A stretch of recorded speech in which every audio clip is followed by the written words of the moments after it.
Welcome to the Food Junkies podcast. Here, we aim to provide you with the experience, strength, and hope of professionals actively working on the front lines in the field of food addiction. The purpose of our show is to educate you, the listener, and increase overall awareness about food addiction as a disease with abstinence as the solution. Here, we talk about all things recovery. Most importantly, how to thrive rather than just survive. So stay positive, make a change for yourself, tell others about your change, and hopefully the message will spread. Hey there, Food Junkies listeners, Molly here. Get ready for an exciting dive into the world of harm reduction for addiction recovery. Today, we're thrilled to chat with Maia Szalavitz, a renowned journalist and author who's been shaking up traditional views on addiction and leading the charge in harm reduction advocacy. Her groundbreaking work has brought compassionate, evidence-based solutions into the mainstream, offering hope and support for those struggling with addiction. But that's not all. We also want to highlight Dr. Ashley Gerhardt's pivotal new paper, The Food Addiction Clinical Treatment, or FACT Manual, a harm reduction treatment approach that was just released, which we will link in the show notes. We can't wait to speak to her more about this in our interview with her in August. Both of these incredible women highlight the power of evidence-based approaches and compassionate care, values we champion at Sweet Sobriety. We also thought it was important to highlight the many diverse paths to recovery from food addiction. Harm reduction and abstinence, often seen as distinct approaches, can actually be aligned in many ways to support individuals on their unique journeys. Both aim to reduce the negative consequences associated with substance use, whether by minimizing harm without eliminating use or by stopping use entirely. They can be part of personalized treatment plans that respect individual needs and goals, with harm reduction sometimes serving as an interim step towards abstinence. Creating supportive, non-judgmental environments is crucial for both approaches, offering compassionate care that encourages well-being. Utilizing evidence-based practices such as medication-assisted treatment can support both harm reduction and abstinence goals, ultimately contributing to better public health outcomes. Join us as we delve into these strategies, emphasizing that there is no one way to recover from food addiction, but rather a spectrum of approaches that can lead to a healthier, more fulfilling life. Welcome, Maia. So thank you so much for being with us today, Maia. We are going to just jump right in. Your writing, you have a couple books. There's like other literature pieces out there. Your writing really combines personal experience with extensive research. How has your personal journey influenced your professional work and views on addiction? Sure. So I probably wouldn't be doing something in this field if it wasn't for my personal experience. And so when I became addicted in my late teens and early 20s, it sort of shifted the whole path of my life and my career because I wanted to figure out what the heck happened. Like I had been like an Ivy League student. I'd always done well. And here I am shooting coke and heroin. And so I wanted to figure out what the heck happened. And I was given so much misinformation from so many different sources, whether it was people on the street, which is not that surprising, but it was also rehab and professionals and doctors and newspapers. And there was just so much misinformation that I realized that, wow, like I had always been like, well, do I want to be a scientist or do I want to be a writer? But here's this good intersection between the two where I can use my personal experience, but combine it with data and not be giving people more misinformation. Awesome. So your work really challenges many traditional views on addiction. Can you discuss some of the key misconceptions about addiction that persist in society today?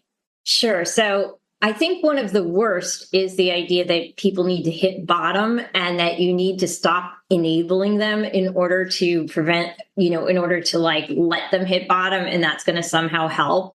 And what drives me crazy about this particular myth is that the definition of addiction that is most widely accepted is compulsive behavior that continues in the face of negative consequences. In other words, punishment or bottom or making things bad for people is the one thing we know doesn't work because otherwise, by definition, the condition wouldn't exist. And the problem is not that people are having too much fun and it hasn't gotten bad enough yet. The problem is that people are in some kind of emotional pain or emotional need, and they're finding that from a substance. And so making them have more emotional pain and more emotional need does not fix that. It's kind of like trying to, teach somebody to play the piano by hitting their hands with a hammer when they hit a wrong note. Like, first of all, they're going to hate it. Second of all, you're also going to destroy their actual ability. Third of all, if they have no technique, there's no way they're going to just randomly learn. So we talk a lot about that too, that we feel, I shouldn't speak for Clarissa, but I feel like she does believe this as well, that it's cruel to believe that somebody isn't sick enough, quote unquote, sick enough, right? If you have this idea of bottom, they have to hit bottom. And if they haven't hit bottom, it's because they're not sick enough. They don't have that gift of desperation. And so therefore it's never going to work. I mean, is that also something that you would consider a misconception? So, what's ridiculous, if you just think about it for 5 minutes, who's more likely to get better from any disease? A person who is homeless and uneducated and has no resources and has no friends and has no support, or a highly educated CEO who has access to everything in the world? It's going to be the person on top, because resources allow you to get better from anything if it is possible to get better from it, right? So it is just ridiculous to think that the more we take away from somebody, the more likely they are to get better. Because again, people are using because they're hurting, not because they have this extra desire for pleasure. There certainly are people who are sociopathic and the only thing they're driven by is their own pleasure. But that, some of those overlap with people with addiction, but most people with addiction are not that way. And if you look at the trauma histories of people with addiction, it's remarkable. Like the greater the number of traumas, the more likely someone is to be addicted. So again, if hitting bottom was going to fix it, you would think that these people who started on the bottom wouldn't have a problem in the first place. Yeah. And we're going to get to trauma and mental health stuff here in a second. But I'm wondering, are there other misconceptions that maybe we're missing when we're thinking about treating substance use disorder, treating addiction in general? Are there other misconceptions that people still believe to this day? Yeah, well, that bottom and enabling thing is everywhere. A few others might be that 12-step abstinence is the only way to recover. And if you don't recover that way, you're not really in recovery. There are all kinds of myths about particular substances, like you could touch fentanyl and you will die. Why would anybody, A, be able to actually inject it, and B, inject it if you could just get massively high by touching it, right? So there's just misconceptions everywhere. And I think, people assume that addiction treatment is very professionalized and that if you go to the most expensive place, you're going to get the best care. And there's really almost no relationship. And, there's all kinds of myths across just about every area of this field. Yeah. Clarissa and I were actually just speaking about that earlier, where, as a substance use abuse counselor, I've helped many people over the years get into treatment, right, into inpatient treatment, because they've asked for it. They're like, I'm going to die if I don't go to inpatient treatment. I need a controlled environment and I really would like it not to be the county jail. Perfect. Okay, let's get you there. And then they go, and no matter if they're spending $30,000, $40,000, $50,000 for the month, or they're spending 12 at the state funded, it's all like 12-step based. It's all whatever. And not that that's a bad thing, but they felt like I could have stayed in my own home and I could have gone to 12-step meetings and maybe for free. Exactly. And maybe had like an intensive outpatient program, seeing a counselor or whatever. And I didn't have to spend these thousands of dollars. Yes. What's amazing is that insurers pay for what you can get for free in any church basement. And people outside the field really don't understand this. They think you go to a rehab and there's doctors monitoring you and you're getting this highly professionalized therapy and everything is like evidence-based. And it is the complete opposite. Basically, when you go to a residential treatment, for the most part, the people that are treating you are either your fellow patients or people who were previously fellow patients themselves who have very little training. And they're getting paid very little. And it's just crazy the way we waste money. And I think that, yes, there's many people who do benefit from 12-step programs. It can be an enormously helpful path for a lot of people. But the idea that there is a one true way to treat any condition, okay, there may be some conditions that have the perfect cure, but with anything in mental health, it is always the case that if you try to interview somebody about mental health, they will tell you this condition is very heterogeneous, which means that one person is not like the other. And the idea that one size fits all in this field is just all over the place. And it's ridiculous. There's a saying I have tried to import from the autism field, which is, if you've met one person with autism, you've met one person with autism. If you've met one person with addiction, you've met one person with addiction. And I really hate it when people try to say, I speak for everybody with addiction. My experience is the universal experience of addiction. Okay, again, there are some universal experiences, but even giving birth is crazy individualized, and how people experience it and what it's like. And you can't just say, well, I'm a mom, so I know everything there is to know about the experience of motherhood, or I'm not a mom and I know nothing. This is just not people are very varied, and cultures are varied, and experiences are varied, and trauma affects you, and genetic predispositions affect you, and all kinds of things, where you went to school, your resources. So that is another huge thing that is an enormous problem in this area. Yeah, I couldn't agree more. I mean, as somebody who went to 3 different treatment centers with all different modalities, it also depended the stage of change I was at, and that would affect my treatment outcome as well. It wasn't that the last treatment center was the solution. It's we know the recovery research says it's going to take multiple interventions and constant practice at recovery before we're going to have all the resources and maybe tools we need to figure out what is true for us, and that it is a pathway, and that it does take time, and that there was not, there was pros and cons to all of the treatment centers I went to. And I bet you could have interviewed every single person, and they would have had different experiences in those exact same locations. So I think what you're saying there has so much value. I really think it's important. And I think this is especially true in eating disorders as well as addictions, which is treating people cruelly has no place. Treating people as not being autonomous, treating people disrespectfully, trying to do a parentectomy, assuming that if somebody's traumatized, their parents did it, or assuming that, we just have to be tough with these people because that's all they understand. By definition, they have a condition that isn't responding to extremely negative experiences. If getting arrested and being homeless and losing your entire family hasn't stopped you, why is a few days in jail going to suddenly, it just it's really senseless. And I've heard a lot of the, awful, confrontational, humiliating things that happen to people in addiction treatment also happen in eating disorder treatment.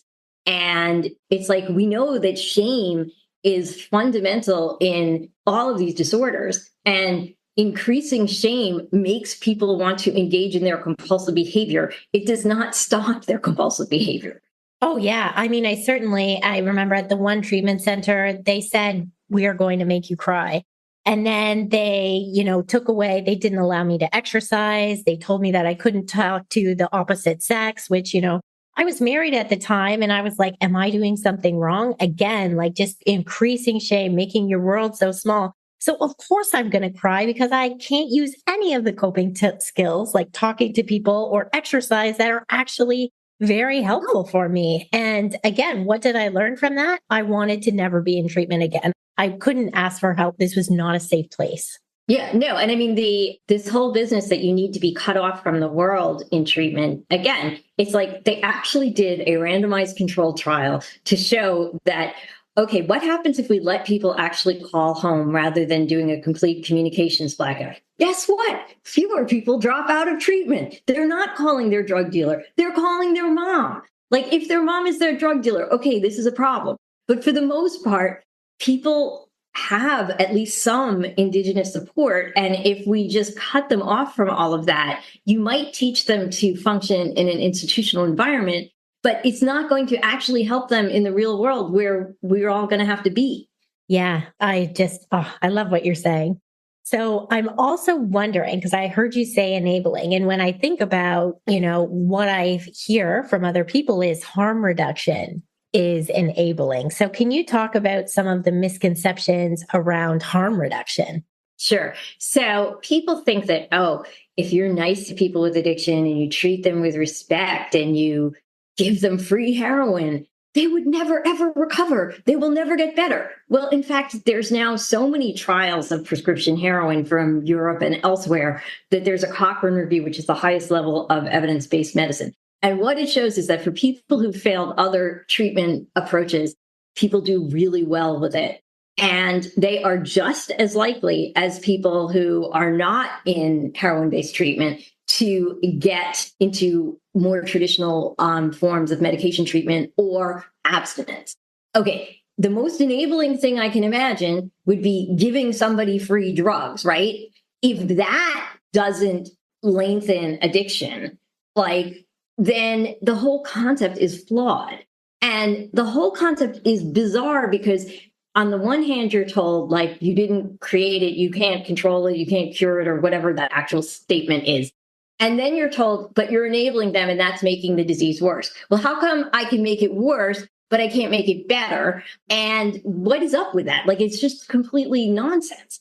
So I think, what we need to understand about harm reduction is when you look at the data, okay, syringe exchange, you're giving people clean needles.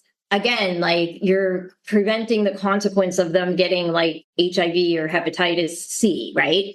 Does getting HIV or hepatitis C make you more likely to recover? No, it makes you more likely to die, right? So how is that helpful? But B, when you look at participants in syringe service programs, what do you find? They are more likely to get help. Why? Because when they're in a place, when people treat them with dignity and respect, when they see that, oh, somebody values me exactly as I am, well, maybe I am worth something. Maybe I can make a change.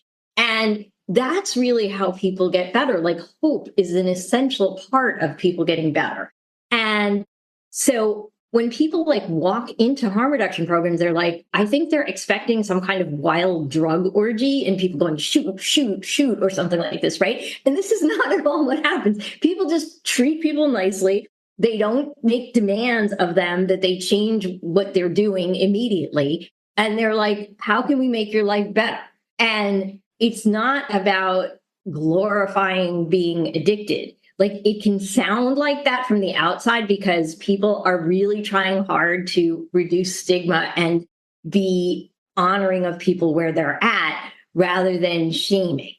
But the bottom line is people in harm reduction want to reduce harm. And so, if you look at the data on any harm reduction technique, there has never been a study showing that it extends anything other than life. Yeah. I mean, you've talked about it and you've called it radical empathy. And I really love that concept. We talk a lot about radical honesty, in working with clients and any of these concepts, but this idea of radical empathy and respect and dignity and meeting people where they're at, which is at the core of us as harm reduction clinicians.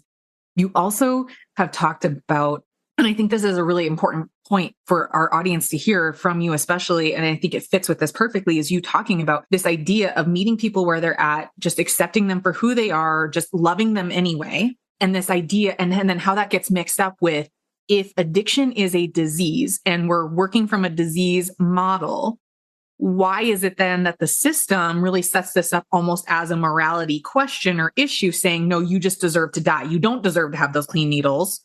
You should just stop using. Otherwise you deserve to die from, and maybe they're not really saying you deserve to die, but it feels that way, right? Well, and they are something.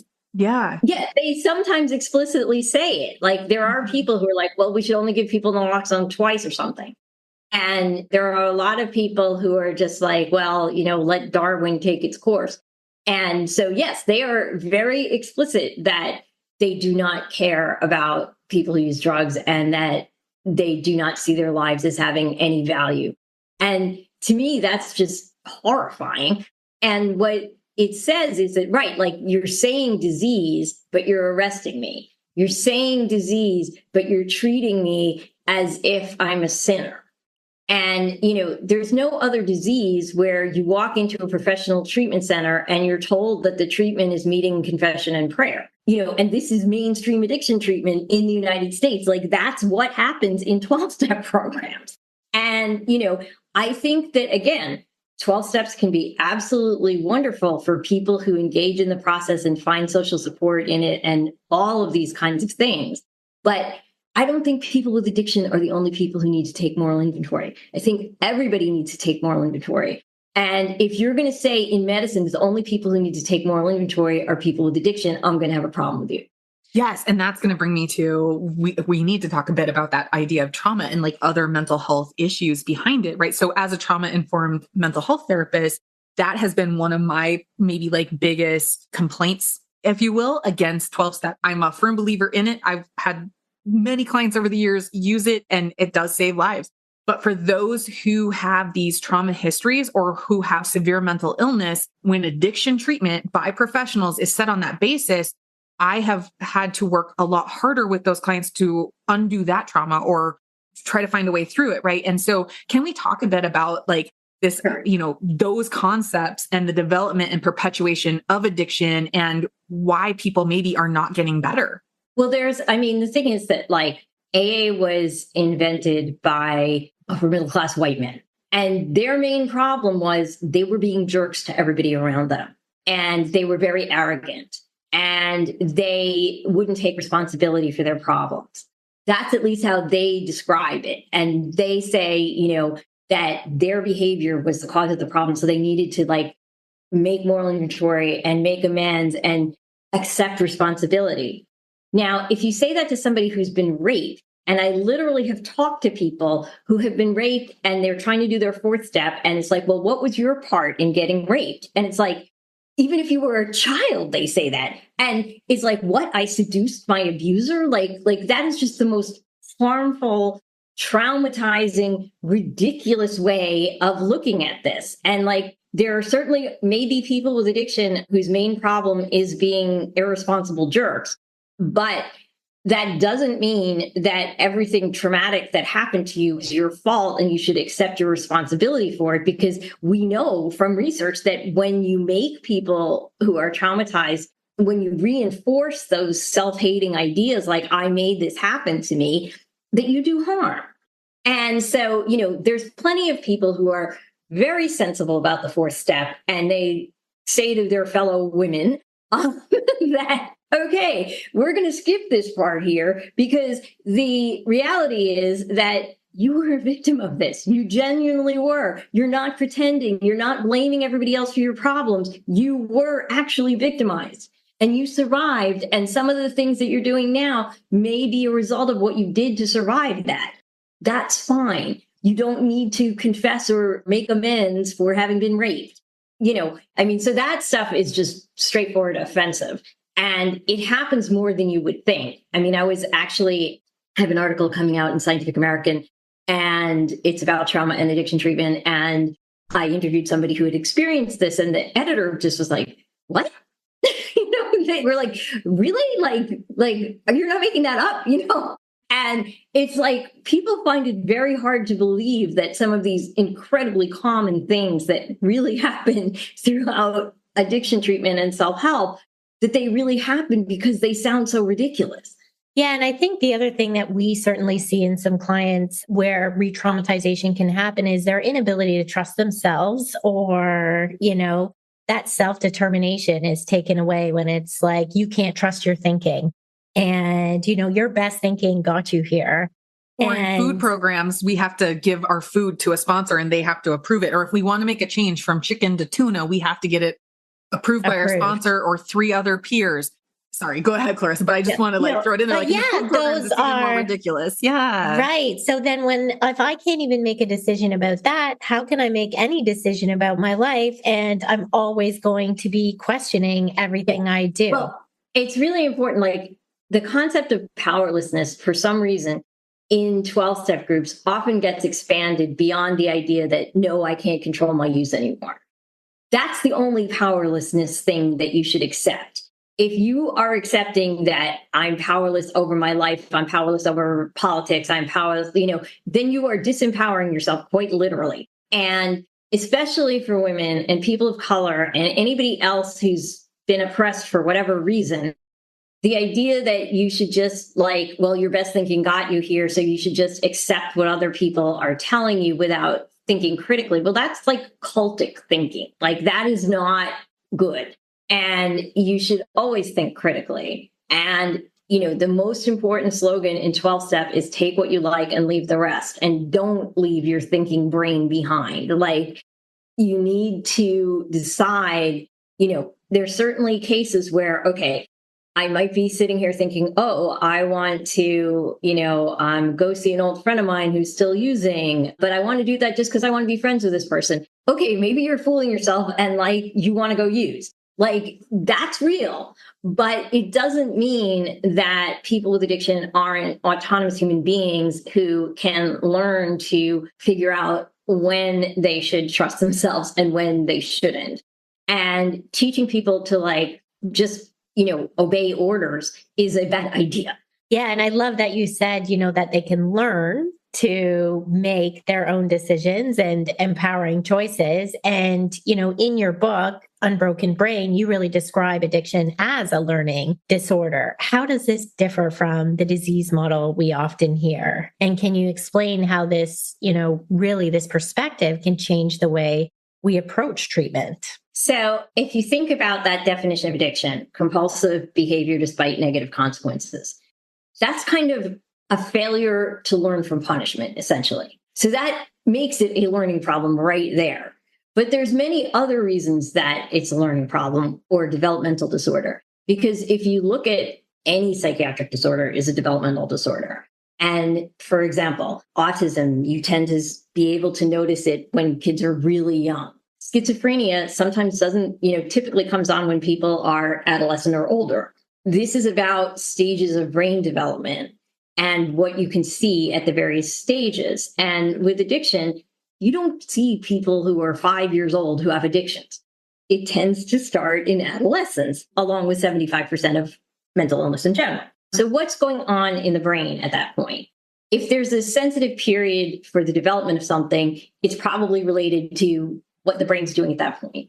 And in adolescence, the brain is getting you ready for socializing and meeting. And so I see addiction as basically love gone awry. So you learn to love the wrong thing. You learn to engage that part of your brain that is supposed to make you compulsively persist despite consequences in order to raise your child or have a relationship, because you cannot successfully do either of those things without persisting despite consequences. So when that gets misdirected towards a drug, that's what addiction is. And so it's not brain damage. It's just you've learned a pattern that is aberrant at this point. But what that means is that once you learn new skills and ways to get out of this compulsive pattern, that actually, there's nothing wrong with you. And, you may still have to do various things to be able to maintain your recovery, but you're not damaged or broken or wrong or immoral or any of this. I mean, when you look at how people behave when they're trying to put their child first or when they're in love, people do some incredibly messed up things. No substance is needed. And so, that's what that behavior pattern is. It's just that. It doesn't turn you into a zombie. It turns you into somebody who has the wrong priorities. And when you learn how to get your needs met without engaging in the compulsive behavior, then you can use that compulsive part of you for good. So that, for example, you're not going to succeed as a writer if you can't persist despite rejection.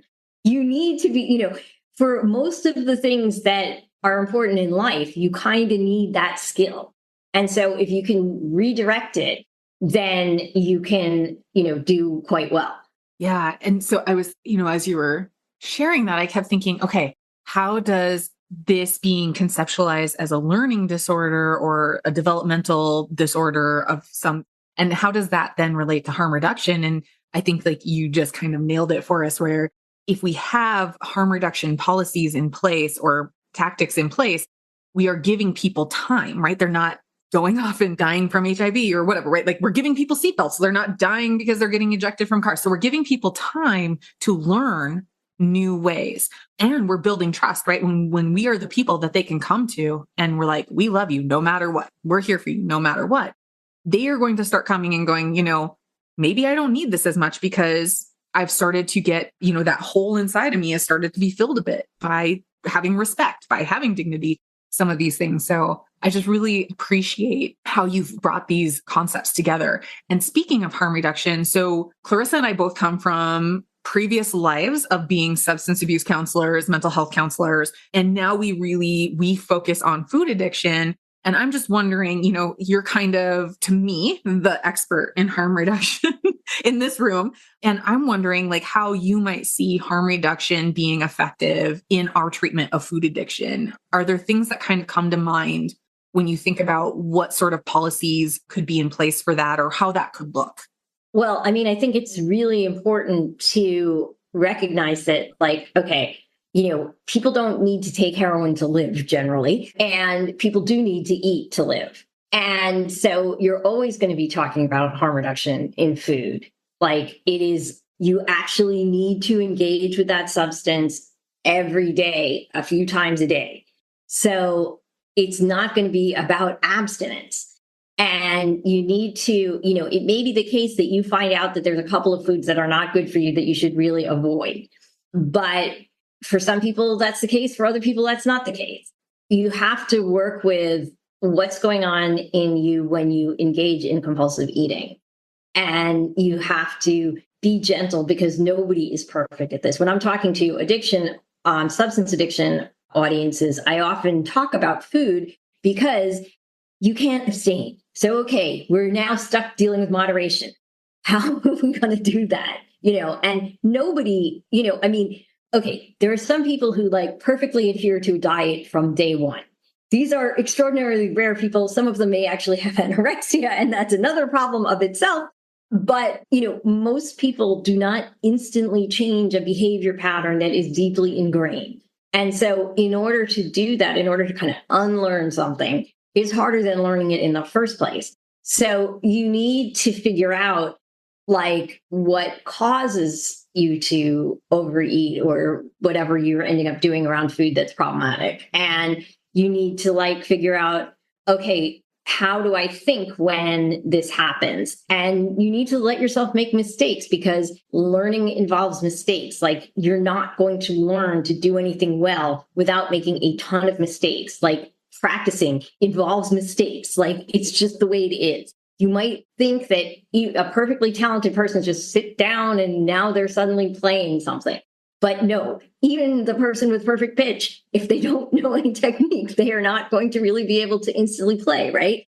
So, it's just like learning anything else. You need to be patient with yourself, recognize that it is a process, and, find the stuff that works for you. And different things are going to work for different people. Like some people might have to avoid sugar. Some people will just moderate it. Like with any of this stuff, like nobody is going to be perfect. And, the idea that like only people with addiction, like rely on food for emotional comfort or rely on substances it's not true. Everybody who uses food sometimes relies on it for comfort. Everybody who uses drugs of whatever kind, whether it's caffeine or alcohol or cigarettes or whatever, or heroin, is relying on it for some kind of relief. The problem is when that process becomes compulsive and ingrained and repetitive, it's not that we seek relief from consciousness. Like everybody seeks that to some extent. And, sort of exceptionalizing people with addiction as the only ones who like feel so strongly or, want to escape or whatever. No, everybody has that to some extent. It's just a matter of the degree. Yeah. And I guess if I were to say, maybe give you feedback from what, some people might say in this field is that, well, I have to eat every day, but I don't have to eat those ultra processed foods. And so, that's not really food. And therefore, is that any different than I have to drink every day, but I don't have to drink alcohol? Well, I mean, in this world that we are all in now, it is extremely hard to completely avoid ultra processed food. And some of it isn't even terrible for you. So, like, the other thing that I think a lot of people don't understand or accept is that there's a certain amount of risk that people want to take in their lives, and their goal is not always health. Like, people's goal is sometimes, I'm going to enjoy this piece of cake. That is not a bad thing necessarily. Let's say it takes 30 seconds off your life. Like, that's a choice somebody might make, right? So the idea that like every single moment we should be maximizing health is just unrealistic to impose as a goal on people. Like, obviously, you have diabetes or you have something where like you're at high risk from sugar, say, then yes, like that becomes more acute of an issue and more something that you have to worry about. But you really have to recognize that sometimes it's okay to just have a little fun. And that, like obviously if it's turning into compulsive behavior and really harming you, then you got to do something about it. But just sort of assuming that even the desire to like have processed food sometimes is bad. Like, okay, I think it's very ridiculous to assume that people are going to be perfect in the way we want them to be perfect.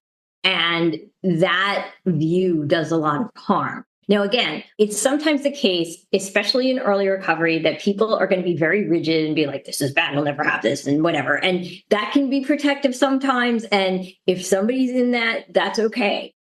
It's more that if you maintain that rigidity all the time, it can itself become harmful and get in the way of your life. Like, what you really want to be asking yourself is like, is this getting me into life or getting me out of it, right? And so if you are engaging with meaningful relationships and work and art and whatever it may be for you, great. That's what you want to be doing. Is it bringing you closer to that stuff or is it bringing you further from that stuff? People could get addicted to like running, right? And so running is good for you. So, okay, well, when's it a problem? If you're compulsively doing it, despite consequences, and your wife is mad at you and your kids never see you and you're not going to work.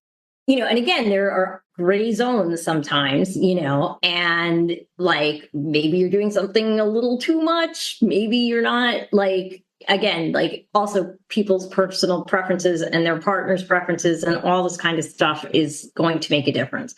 But I think in our hearts, we kind of generally tend to know when we're running away from something or not. And, you can hide that from yourself for a while. But if you are, sort of wanting to make your life better, you've got to look at these things and be easy on yourself and help yourself move forward and recognize that it is not linear and that people are going to, have steps forward and steps back. But this idea that anybody achieves any kind of spiritual or recovery perfection is just not true. I mean, maybe Jesus or something, but I'm Jewish. What you were saying, though, it made me wonder if, like, again, if we're conceptualizing addiction as a disease, then this relentless pursuit of health makes sense. But when we conceptualize it as a disorder, then, the rest of it makes sense too, right? That like not everybody 100% of the time has a doctor's goal of like liver function. Like maybe it is like, well, I'm going to live a little and this is what I'm going to do. And that, again, going back to this concept of personal, self-determination and dignity and just the right to choose for ourselves, it makes sense that then maybe you want to live a little. And I just really appreciate that kind of take on it. I was also wondering when it came to harm reduction and food addiction. So I was reading your book and you were talking about like methadone clinics and Suboxone and all of that. And it struck me because I have heard people in this field, in the food addiction field, refer to alternative sweeteners, things like stevia and xylitol and erythritol, as like the methadone of sugar. And so it just really kind of struck me because, your research and writings have really shown us that, when, and certainly coming again from a substance use disorder treatment background, seeing people on Suboxone and methadone, like when they get the regular doses and like their lives change. Their lives change. They're going to work. They have their children back from Child Protective Services. They're volunteering in the community. They're all of these things. I was going to say that if you're saying xylitol and whatever these artificial sweeteners are is the methadone of the food field, that means it cuts mortality by 50%, right? Exactly. That's where I was going is let's say it was. And if we're dosing regularly, if it's so for me, I have always told my clients, listen, you're going to see me drinking a diet soda from time to time because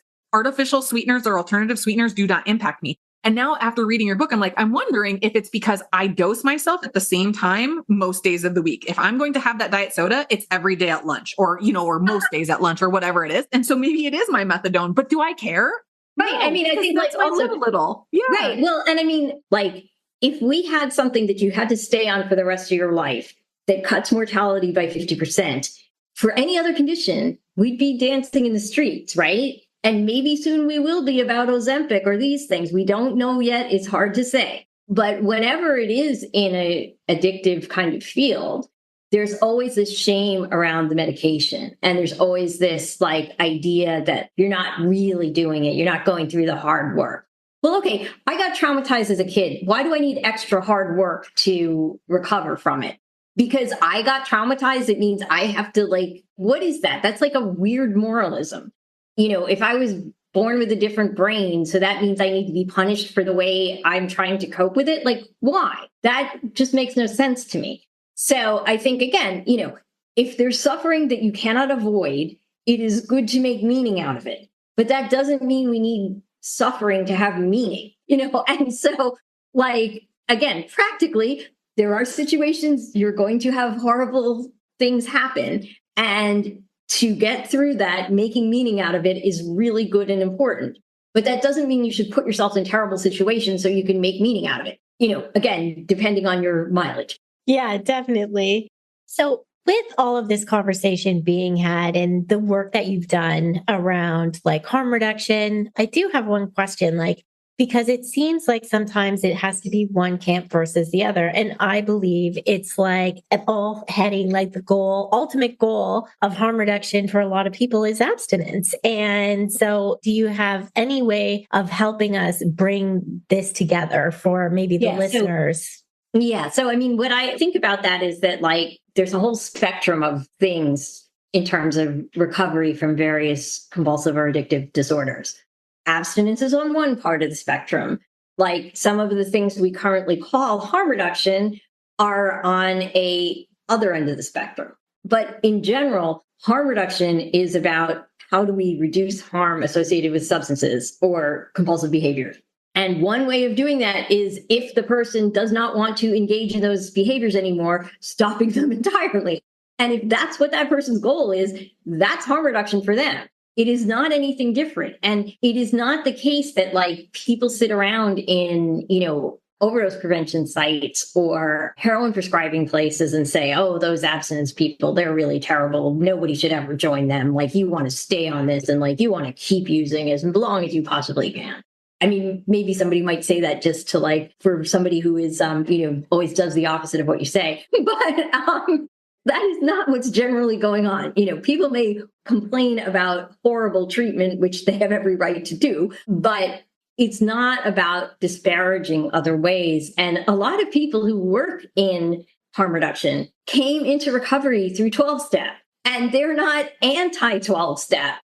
They can see its limitations and they don't want to impose it by force on everybody. But, the idea that these are in opposition to each other is just not true. Again, if it were the case that if you provide maintenance substances or safe supply or anything like that, and that kept people sort of slightly better, but it prevented them from, getting abstinent. If they were living in this half limbo where they're a little better, but they could have been really better if they were abstinent, if there were evidence that that actually happens, which there isn't, then we could have a different debate over this. But since there is no such evidence, and I used to worry about that, because I also came into this field via 12-step, and I used to think oh, well, the people on maintenance are kind of halfway there, but they're not really there. And that's not true. Like, again, it's going to be different for different people. Some people may have side effects with, methadone, and they'd be like, oh, like, I don't feel really all here. And then, yes, you don't want to be on that stuff. But if you're like, oh gosh, for the first time, I can function and be exactly who I am, then don't listen to those people who are telling you you're not emotionally available. You must come off that. Like, it's just not true. Different things affect different people in different ways. Like, I am personally on Prozac and Wellbutrin, and this helps me not be crazily oversensitive to my environment.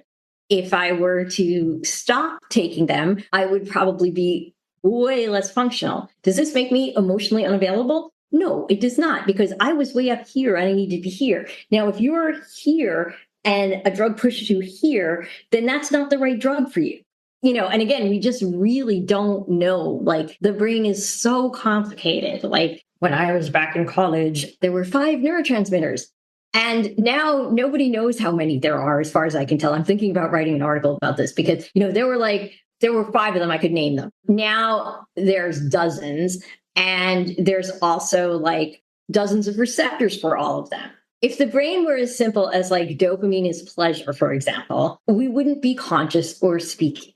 This is really deeply complicated stuff, and we don't understand it very well. What we do understand is the variability, and that some people do really well with some things that make other people suicidal. So we really need to like get the right stuff to the right people and not judge people by like the content of their blood.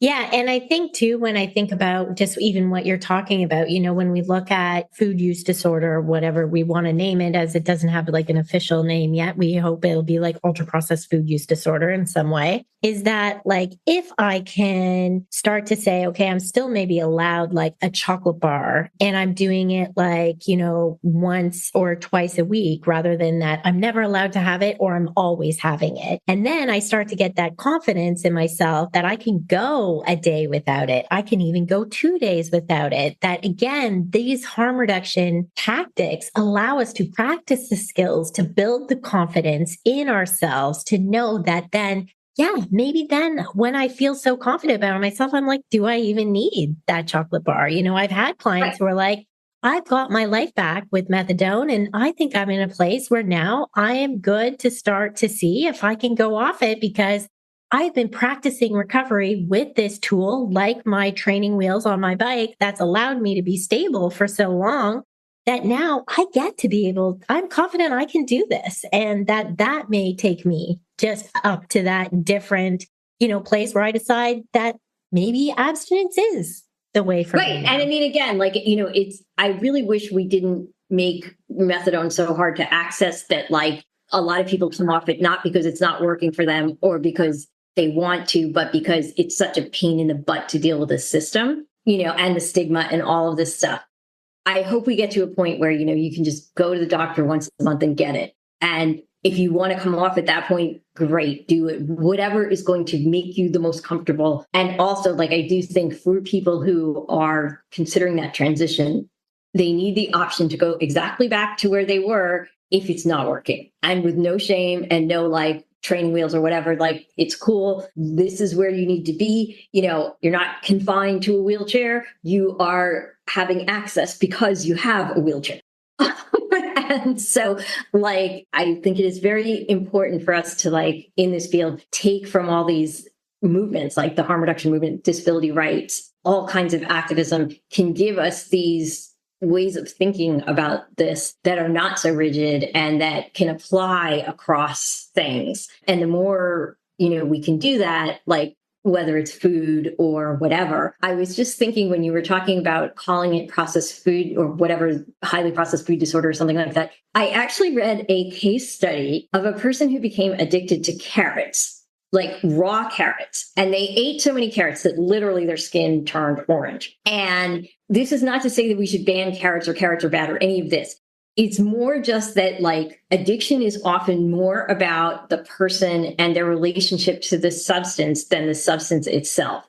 Like, virtually anything can be addictive. Now, carrots, are they highly addictive? No, they are not. This was like one case study in like 30 or 40 years, although I've now heard of some others.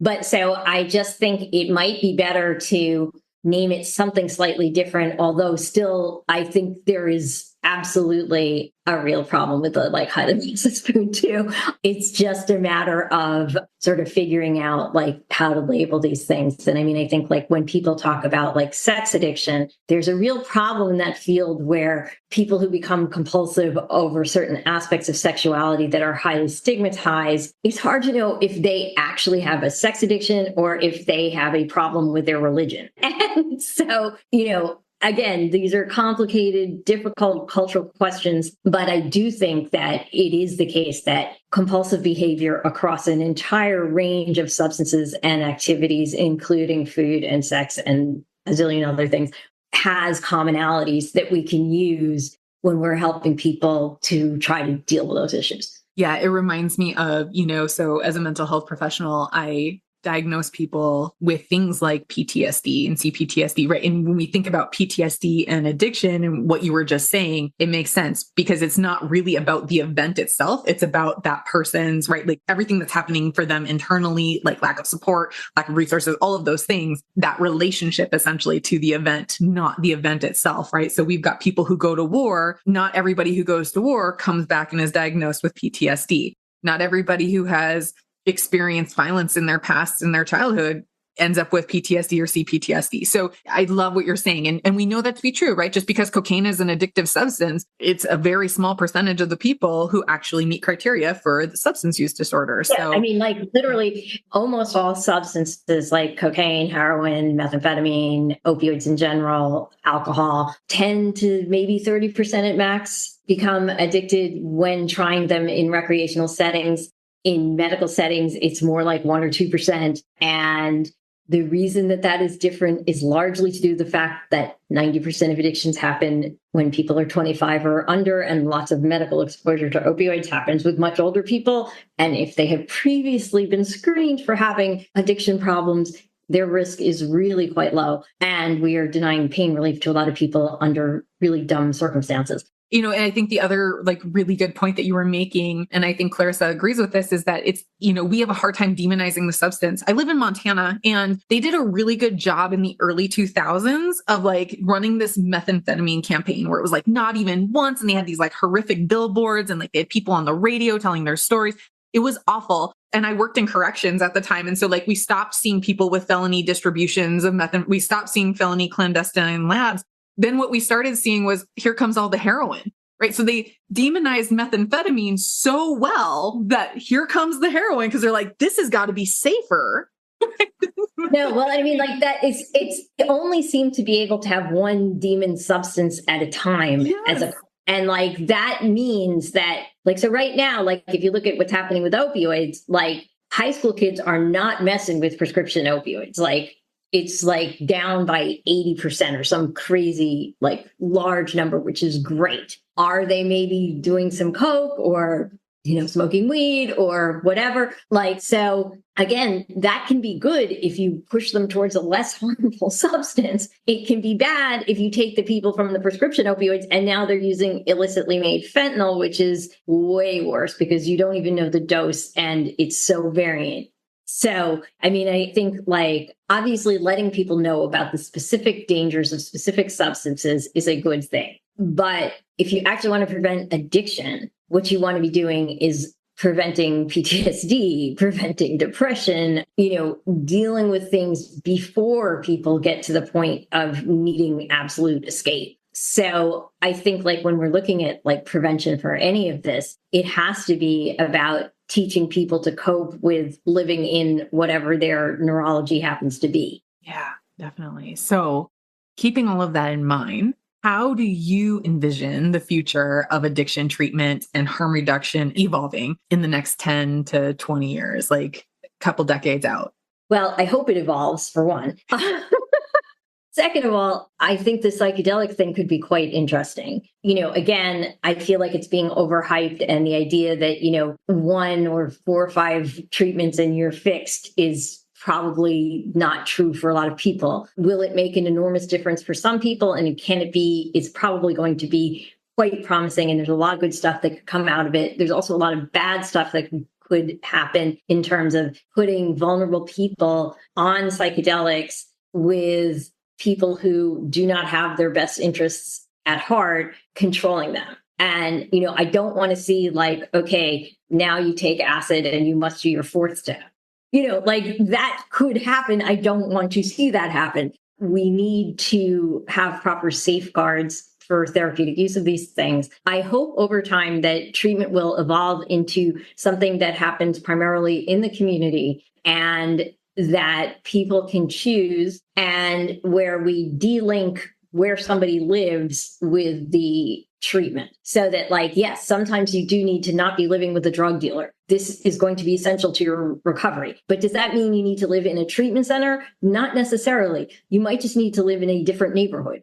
And the problem with programs and with like sort of group things that are large in general is that they don't deal with the individual issues very well. And so, again, in the early days, like a lot of relapse prevention and motivational interviewing and CBT and DBT and all this stuff, like very good. Lots of people can benefit, whatever. But somebody who has, I don't know, some extreme form of depression or bipolar or whatever, they're going to need different things. Somebody who has like not had an education is going to need help along those lines if that's what they want. Employment, like there's so many things, because in order to get better from any compulsive behavior, you need meaning and purpose and connection. And you can't really prescribe that. You can't say, well, just develop a passionate interest in something. Like you could say that, but you really can't operationalize it. So, helping people find their way to something that is going to be good for them is more difficult than, setting up a program and everybody moves from one track to another. Yeah, I think you've just said so many valuable things today, Maia. And if I'm a listener and I'm like, wow, I want to hear more, or I want to find out more about the harm reduction movement, where can people find you, and maybe some more information or resources around harm reduction? Sure. So my website is Maia SZ, which has all my books and articles and stuff like that. So it's just MAIASZ.com. I was sparing people from having to spell my last name, otherwise they would never find it. So that's one way. Harmreduction.org is the National Harm Reduction Coalition's website, which has some good stuff on it. There are so many interesting things going on in a lot of different places these days, but I try to cover as many of them as I can. My website will link. You can look me up in the New York Times. My website links to those as well. So yeah, I think that's a good place to start.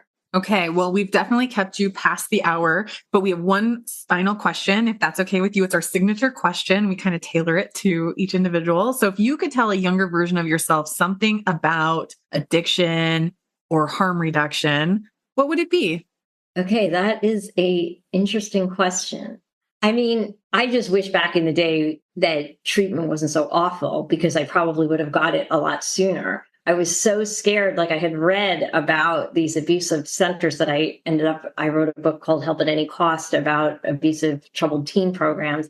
And they are rooted in this program called Synanon, which is the basis of a lot of addiction treatment. It was a cult that became violent, which is hard to believe that 50% of addiction treatment in America at one point was based literally on a cult. But so I wish, it's a very strange question for me, because if I hadn't had my addiction, I wouldn't have the expertise in the career that I have. So I would have probably done something completely different. So it's really hard to say. Like, I mean, I certainly don't want to say, oh, hey, you want to succeed in journalism, go shoot up for a few years and then write about it. Like, this is bad, not what I do. Do not do this. The thing that I do sort of suspect is that, like, before I ended up getting into drugs, I was kind of very ambitious and obsessed with success. And I sort of feel that, like, if I had sort of stuck with that and never kind of figured out what was underneath that, I might have been very successful and very unhappy.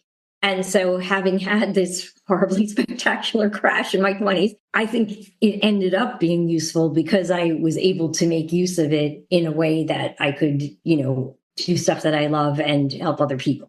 So it's very hard to know what I would say to my younger self, other than do not ever do fentanyl. That's such a great answer. I agree. Yeah. I don't know that I would go back and tell my younger self anything I to don't stray where I've been. Yeah. Yeah, regret, my addiction. I don't regret like the path it's taken me on. I have a very full, happy life today. And I think that's part of that struggle has made me appreciate the gift of recovery more. Yeah. Yeah. No. And I mean, it is such an interesting time in this area just because the way all of these synthetic things are coming on the market and the internet and all of these things to try to get you addicted to technology. And there's so much stuff because for many years, it was just, heroin every 10 years, Coke every 10 years, like the same cycles. And now it's just, whoa. And we need harm reduction and we need better ways of dealing with the fact that human beings are going to self-medicate in various ways than we are currently doing. Well, thank you again so much for giving us so much of your time. We appreciate you so very much. We'll make sure to link everything in our show notes and we'll be in touch. Thanks so much. Thanks for joining us this week on Food Junkies, Recovery from Food Addiction. Make sure to join our Facebook group, Sugar Free for Life support group, I'm Sweet Enough. You can subscribe to our show in iTunes or Stitchers. That way you'll never miss an episode. While you're at it, if you found value in this show, we'd appreciate a rating on iTunes. Or if you'd simply tell a friend about the show, that would help us out too. Don't forget to pick up your copy of Dr. Tarman's book, Food Junkies, which is available on Amazon. If you have any additional questions, both Molly and Clarissa are food addiction professionals and work one-on-one with clients. You can find their websites and email addresses in the show notes. Be sure to tune in every Friday when our new episodes drop. As Vera loves to say, the power is ours.